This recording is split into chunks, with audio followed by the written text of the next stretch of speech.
Hello everybody. So now that you've completed the first part of your advocacy project, you have found a topic and you have written about the pros and cons of the topic while remaining neutral throughout the whole thing. In part two, what we want you to do is gather information from stakeholders. Okay? So you can see here, let's highlight this.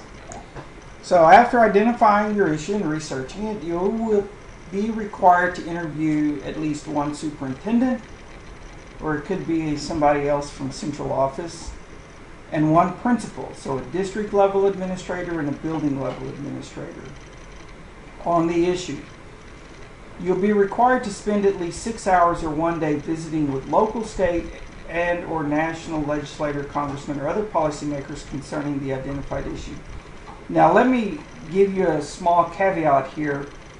Keep in mind, most education issues are at the state level, so unless you're dealing with something like ESSA, you will be talking to your state legislators, okay? The federal government doesn't do anything with things like Reading Sufficiency Act, state curriculum, etc., okay? So I just don't want to make you look like you don't know what you're doing if you were to email your congressman and ask them why Oklahoma has a Reading Sufficiency Act. That's out of the scope of their job. As we know from previous videos and lessons in this course, education is a state issue, okay, thanks to the 10th Amendment. So most of your stuff will not deal with congressmen, but some of it may. This portion may be done in 1 day or a combination of different visits. This can include phone calls to various people also. This can also include board members or community members, anyone involved in this issue. Okay, it could even be a teacher. Talk to a teacher. If you're dealing with the Reading Sufficiency Act, maybe it's going to be a third grade teacher you talk to. Or even at a higher level, go talk to a first or second grade ELA teacher and ask them their thoughts and how it's impacted them, that kind of stuff, okay? So the idea of spending 6 hours is that you will go and spend time with various people. You're not just going to interview one person and say, I'm done, I've got it. Okay? Please note, you can include contacting legislators through emails as part of the time spent on this project. Once you have the interviews, you will add part two of your project where you talk about what you heard from various stakeholders in interviews.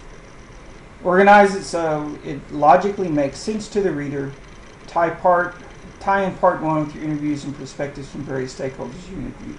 This portion will also be written in third person. So again, we want that third person. We want you to be impartial in analyzing the interviews that you had from the stakeholders. Okay, in an ideal situation, you would find people on both sides of your issue and talk to them about why they think the way they think about the issue. I'll give you another caveat about your state legislators. It's tough getting them to respond when they're in session, and it will certainly be tough during the summer when they're not in session, so keep that in mind. After you finish analyzing and organizing your interviews, and putting that together, saying, you know, this is how these people refer to the topic, this is how these people, or however you want to organize it. After you do all that, then you're going to finally get to the point where you can talk about your own feelings. Okay? After you finish with part two, you'll add a final piece. No need to make distinctions here in the narrative. This should be obvious to the reader when you make this transition to your part. In this last small section, you'll talk about your personal thoughts on the topic and how those thoughts have changed, if any, from the research you did and interviews you had. Again, the whole purpose of this is, as an administrator, you're going to be making decisions that come to you left and right all the time. And you want to be able to have as much information as you can gather and make an informed decision based upon that information. And that's what this project is trying to get you to see, is that depending on the role that people play, they have different perspectives on different situations. You will finally end, the very last thing is 1 to 2 paragraphs talking about what you learned in this project, okay, a reflection piece. So let's look at the course and look at the rubric for this piece. Again, in order to get to the rubrics, we simply go down to My Grades, and we can scroll down, and we see here that this is due on July the 25th, so let's look at the rubric. This is worth 10 points. And your final paper, all edits in part 1 were done as suggested and incorporated into the final paper, so you will take the feedback I give you and make those changes. Interviews were conducted with policymakers and or those involved in the issue and included at least one superintendent or district level person and one principal or building level person. The interviews were analyzed adequately and incorporated into the paper.